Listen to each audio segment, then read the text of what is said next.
Readings of Almighty God's Words. The responsibilities of leaders and workers. The responsibilities of leaders and workers, 12. 4. Promptly finding out about the whereabouts of offerings, as well as the various circumstances of their custodians. Beyond inspecting the state of the expenditure of offerings and resolving unreasonable expenditures, leaders and workers have another most important task. They're to promptly find out about the whereabouts of offerings, as well as the various circumstances of their custodians. The aim of this is to keep evil people who harbor shady schemes, and people with covetous hearts from exploiting oversights to seize offerings. Some people see that God's house has so many things, and that some don't have anyone watching over them or keeping records of them, and so they're always thinking about when they'll make those things their own private property and have them for their own use. There are people like this everywhere. Some people seem outwardly not to take advantage of others and not to have a great desire for material things or money. But that's because the situation and conditions aren't right. If offerings really were put into their hands for safeguarding, they may well seize them. Some ask, but they were such a good person before. They weren't covetous, and they were of all right character. So why did just putting a few offerings in their hands reveal them? This comes from you not having spent a lot of time with these people, not having come to a deep understanding of them, not seeing through to their nature essence. If you'd realized early on that this was the sort of person they are, the offerings would have been spared the misfortune of being taken into the possession of evil people. So, in order to prevent offerings from falling into the hands of evil people, leaders and workers have another, more important task: promptly finding out about and keeping abreast of the whereabouts of offerings and the various circumstances of their custodians. Say someone has a few hundred or a few $1,000s in their possession to manage. If they have a bit of conscience, they won't embezzle it. But if it were tens or hundreds of thousands, most people couldn't be relied on. This would be dangerous, and their hearts might then change. How might their hearts change? A few hundred or thousand aren't liable to sway a person's heart, but with tens or hundreds of thousands, their heart may easily be swayed. I couldn't make this much in several lifetimes, and now it's in my hands. How much better off I would be if it were mine. They mull it over. I don't feel guilty about these thoughts. So, is there actually a God or not? Where is God? Isn't it the case that no one knows I'm having these thoughts? No one knows, and I don't feel guilty or bad. Does this mean there's no God? Then, if I take this money for myself, will I not face any punishment or retribution? Will there be no consequences? Is this person's heart not in the process of changing? Are the offerings in their hands not in danger? In addition, some people who manage offerings are quite good. They have a foundation in their belief in God, and they are loyal in their actions. And even if you have them safeguard a few tens or hundreds of thousands of dollars, they'll be able to do it well, and they are guaranteed not to embezzle it. But there are a few non-believers in their families, and when those people see money, their eyes go red, like when a wolf spies its prey. Forget about tens or hundreds of thousands. They'd stuff $1,000 in their pockets if they saw it. They don't care whose it is. They believe that it belongs to whoever manages to pocket it, whoever snatches it first. If there are evil wolves like this around a person who is safeguarding offerings, are the offerings not then in danger of being taken possession of anywhere, at any time?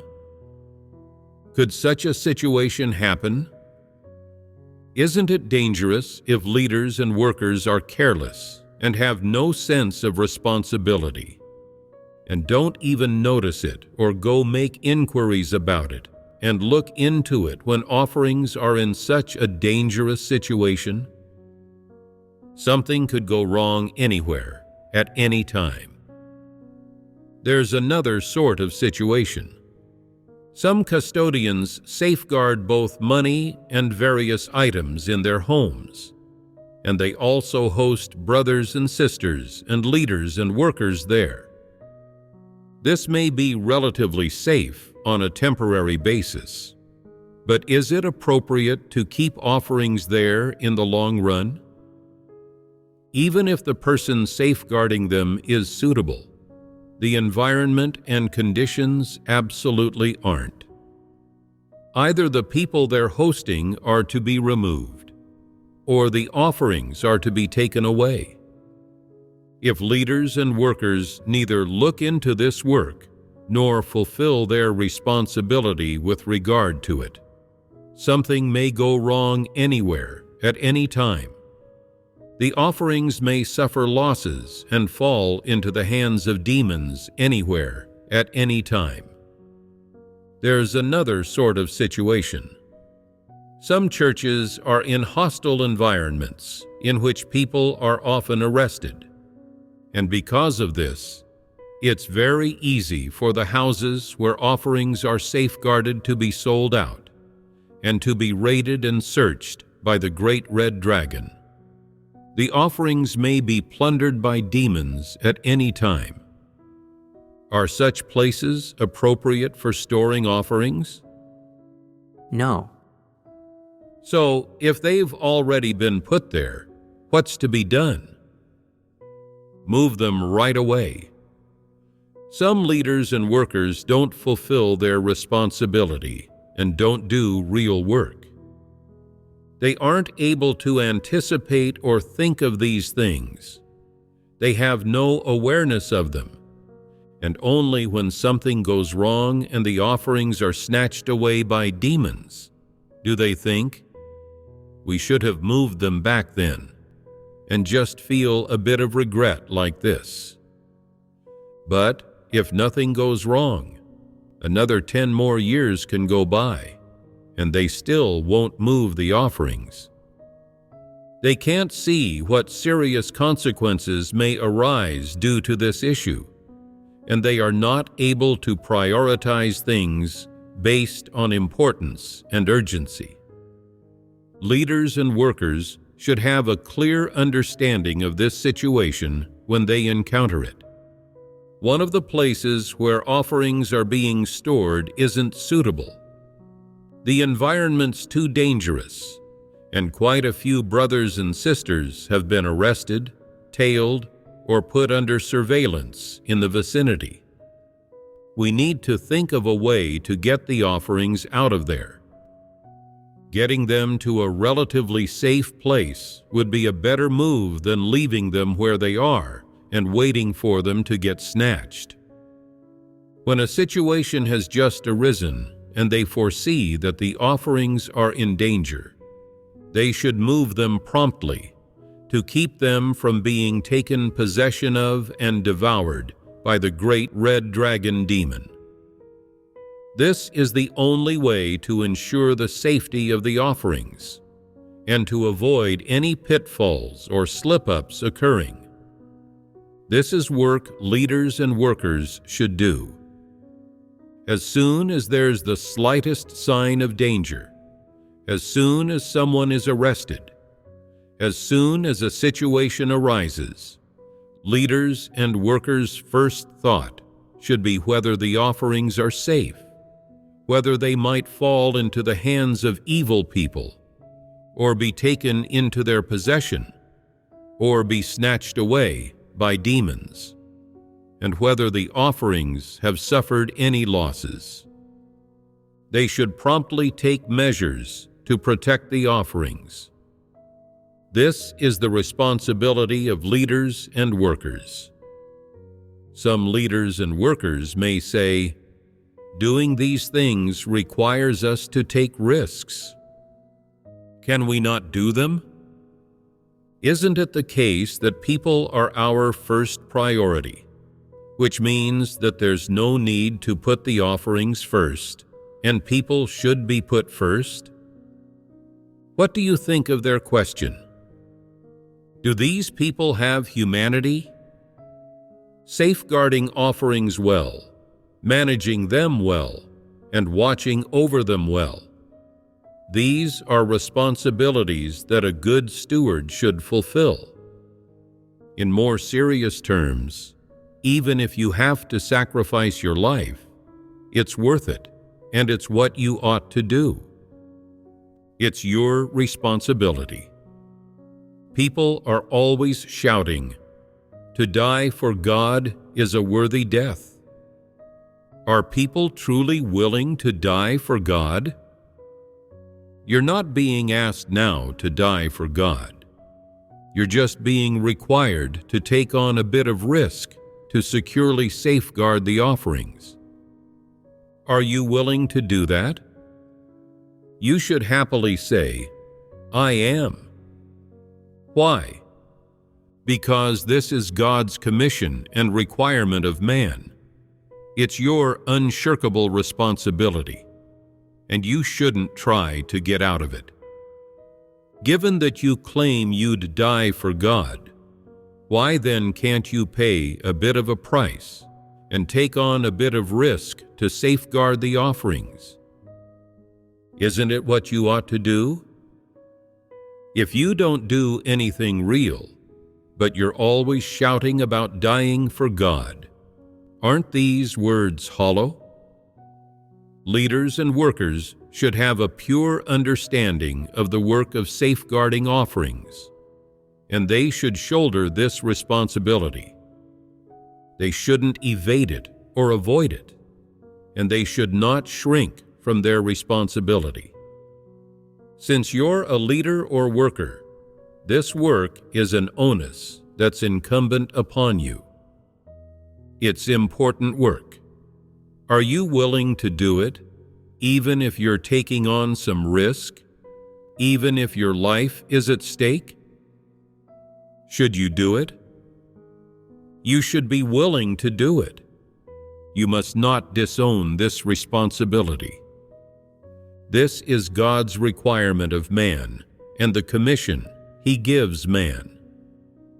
God has told you His most minimal requirement and commission. If you're not even willing to carry it out, then what are you able to do?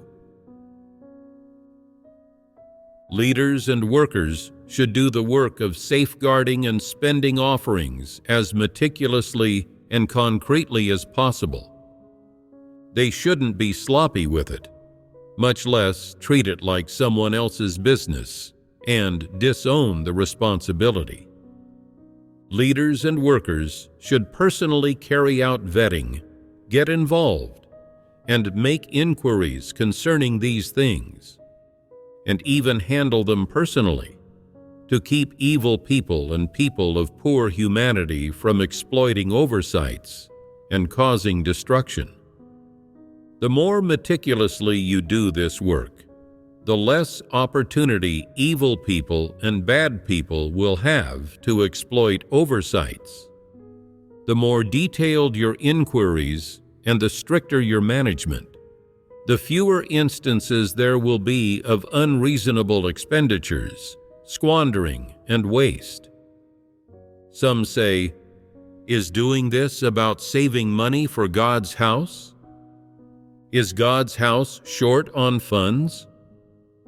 If it is, I'll offer up some more. Is that what's going on? No. This is the responsibility of leaders and workers. It's God's requirement of man, and it's a principle that leaders and workers are to abide by in doing this work. As a believer in God, as someone who has taken on the role of a steward in God's house, your attitude toward offerings should be one of responsibility and of carrying out strict vetting. Otherwise, you're not qualified to do this work. If you were an ordinary believer who lacked a sense of responsibility and didn't pursue the truth, you wouldn't be required to do these things. You are a leader or worker. If you don't have this sense of responsibility, you're unfit to be one. And even if you do serve as one, you are an irresponsible false leader or false worker, and you will be eliminated sooner or later. All those who completely lack a sense of responsibility are people who don't defend the work of God's house at all. They're all lacking the least shred of conscience and reason. How could such people possibly do duties? They're all thoughtless trash. They should leave God's house at once and get back to the world where they belong.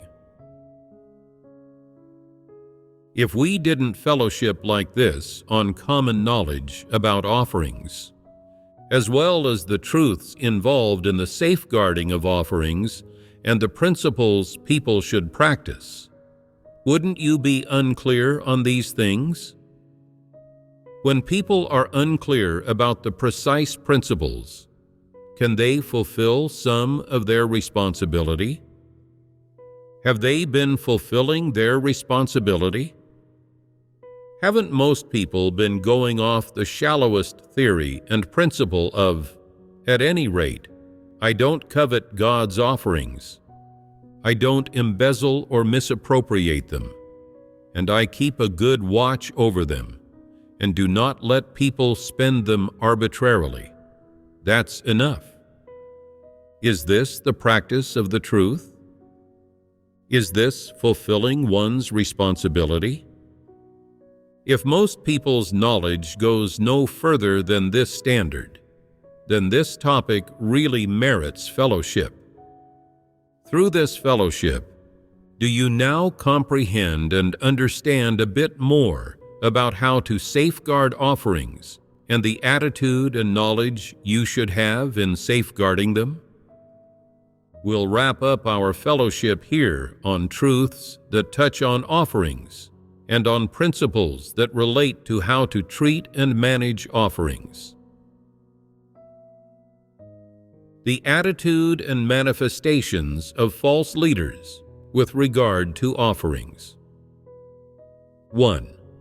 Treating offerings as common property. Next, we'll carry out a simple exposure and dissection of false leaders with regard to item 11 of the responsibilities of leaders and workers. We'll look at what manifestations false leaders have in their attitude toward offerings and in their safeguarding and management of offerings. The first manifestation is that false leaders lack accurate knowledge about offerings. They believe offerings are nominally made to God, but really they're made to the church.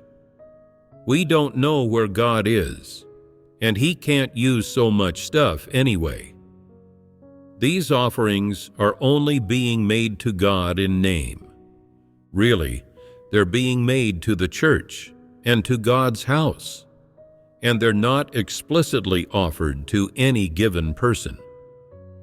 The church and God's house are bywords for all their people, and the implication of this is that the offerings are everyone's, and what's everyone's is common property. So, offerings are common property that belongs to all the brothers and sisters. Is this understanding accurate? It's quite clearly not. Is there not a problem with the humanity of people who have such an understanding? Aren't they people who covet offerings? People who have covetous hearts and a desire to seize offerings employ this method and this view when it comes to the offerings. Clearly, they're eyeing the offerings and would like to appropriate them for their own enjoyment. What sort of creatures are these? Aren't they of an ilk with Judas? So this kind of leader or worker takes God's offerings to be the church's common property.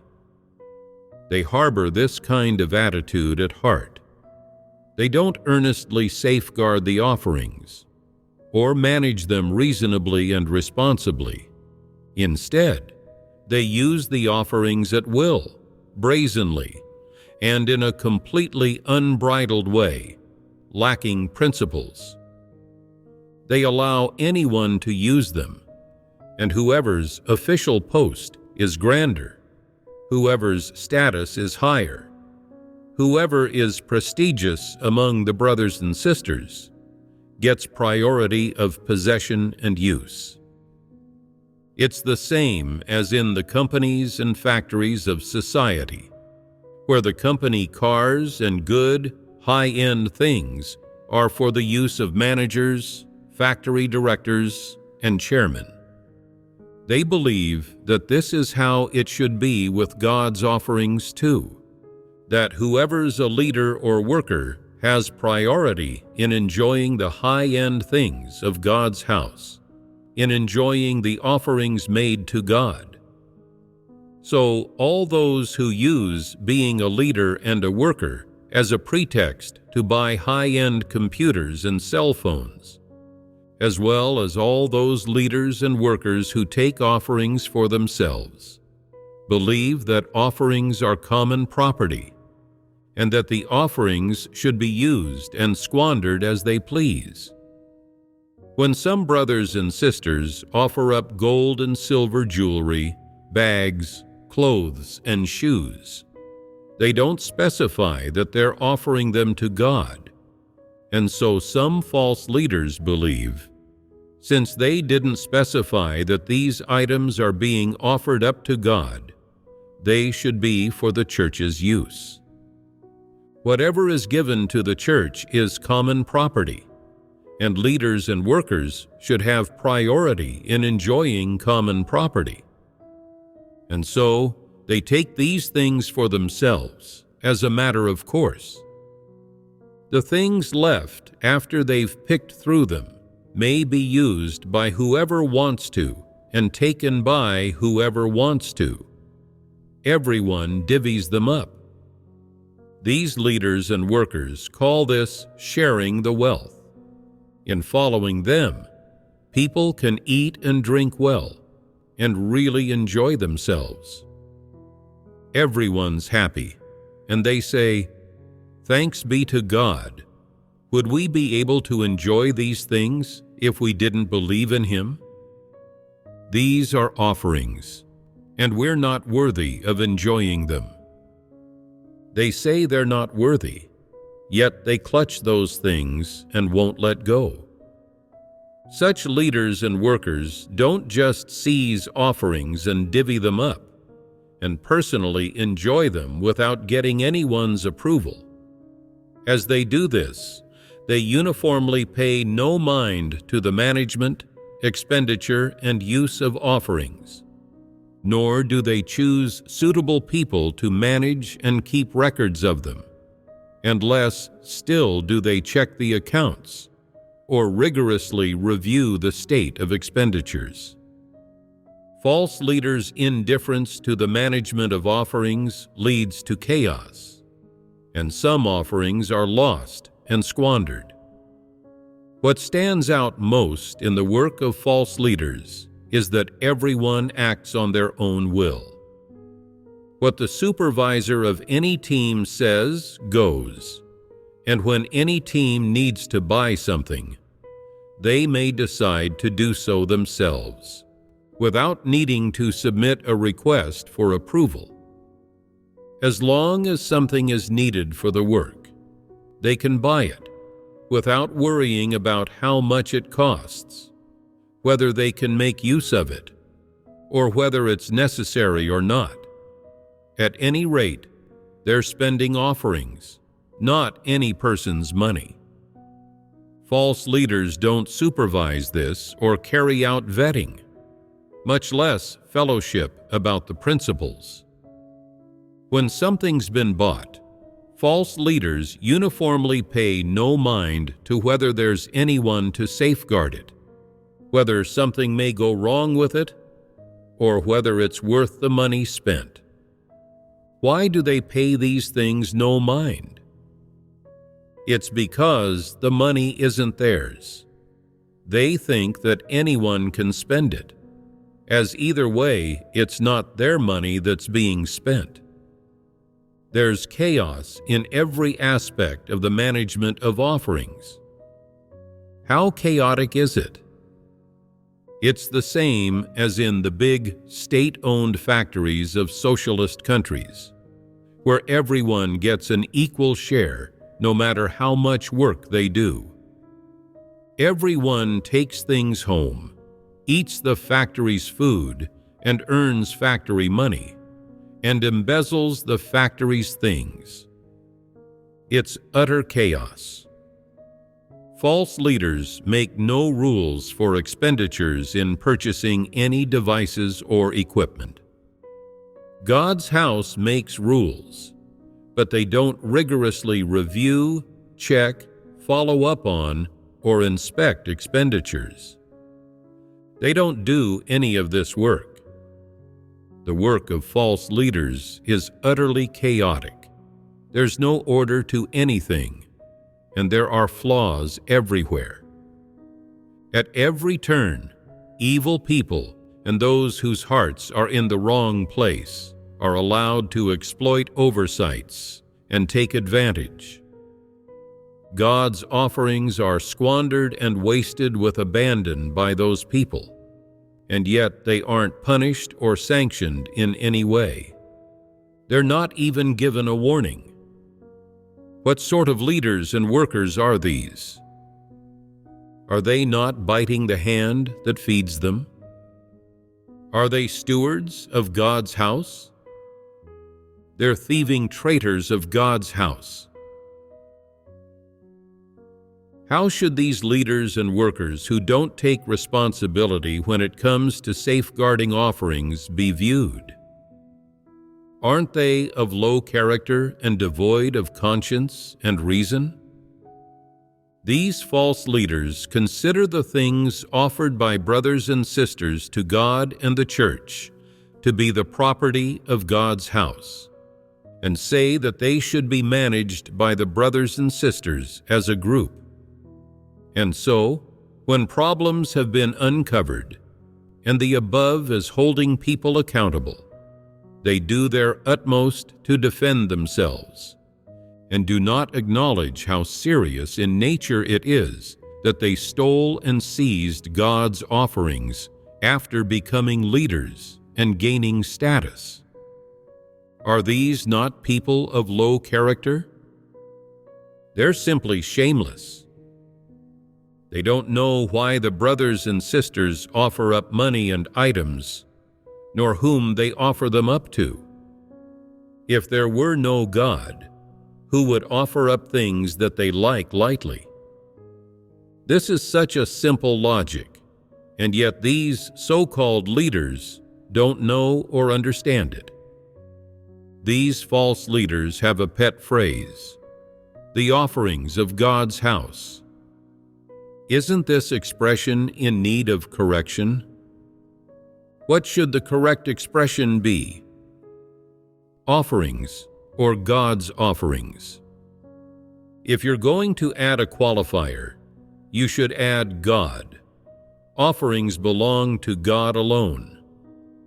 If you don't add a qualifier, it's simply just offerings. People should still know that the owner of offerings is the Creator, God, and not man. Man isn't worthy of possessing offerings, and even priests can't say that the offerings are theirs. They may enjoy offerings with God's permission, but they don't belong to them. The qualifier for offerings will never be any person. It can only be God and no one else. It's quite evident then that the expression offerings of God's house, often spoken by false leaders, is erroneous and should be corrected. There shouldn't be any such saying as the offerings of God's house or the offerings of the church. There are some people who even say our offerings and the offerings of our house of God. All these expressions are wrong. Offerings are made to God by created mankind, by those who follow God. God alone has the exclusive right to be their owner, user, and enjoyer. Offerings aren't common property. They don't belong to man, much less to the church and God's house. Instead, they belong to God. God permits the church and God's house to use them. This is His commission. Therefore, all such expressions as the offerings of God's house, the offerings of the church, and our offerings are imprecise. And more than that, they're the expressions of people with ulterior motives. They're meant to mislead people and make them numb, and even more so, to misguide people. These people categorize offerings into common property belonging to the church, or to God's house, or to all the brothers and sisters. All of this is problematic and erroneous and should be corrected. This is a manifestation of one sort of false leader. Such people take offerings to be common property and use them as they please. Or they believe that as leaders, they have the right to allocate these things, and so they allocate them to people they like or to everyone equally. What sort of scenario are they trying to create? One where everyone is equal, where everyone may enjoy God's grace, where everyone shares. They'd like to buy people's favor by being generous with the resources of God's house. Isn't that disgusting? It's vile, shameless behavior. How are such people to be characterized? Such false leaders covet offerings, and in order to keep people from supervising, exposing, and discerning them, they allocate the leftover items they don't use to the brothers and sisters, buying their favor and attaining a scenario where everyone is equal, and enabling everyone to benefit from association with them, so that no one will expose them. If you came across this sort of false leader, who could allow you to derive some benefits and with whom you could enjoy some common property, if you had this right and took this kind of advantage, would you be happy with that? Would you be able to refuse it? If you're covetous, don't have a God-fearing heart, and aren't afraid of God, you won't be able to. Anyone with a bit of integrity, a bit of reason, and a bit of a God-fearing heart will reject it.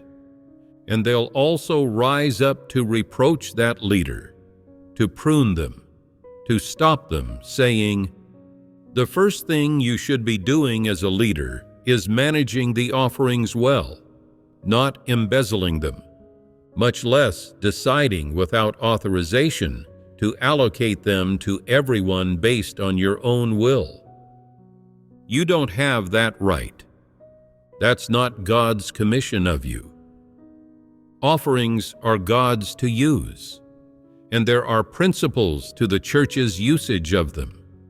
No one has the final say over them.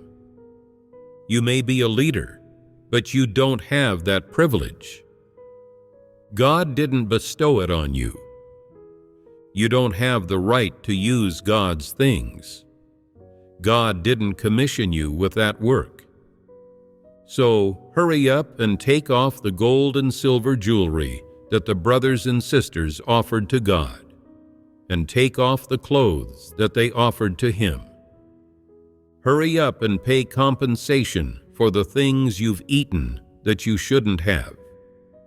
If you're still a human and have some shame, do this right away. Furthermore, no matter who you've sent these offerings to in order to court their favor, or who you've let seize them and enjoy them, retrieve those offerings at once. If you don't, we'll notify all the brothers and sisters and handle you as a Judas. Would you dare do this? Everyone has this responsibility when it comes to offerings, and they should treat them with this conscience and this sort of attitude. Of course, they also have this obligation to supervise how others treat offerings, whether they are safeguarding them well, and whether they're managing them according to the principles. Don't think that this has nothing to do with you, and then not be responsible, saying, "In any case, I'm not a leader or a worker. This isn't my responsibility. Even if I discover it, I don't have to bother with it or say something about it. That's a matter for leaders and workers." Whoever spends money arbitrarily and embezzles offerings, they're a Judas, and God will punish them when the time comes. Whoever causes a consequence, they're responsible for it. There's no need for me to bother with this.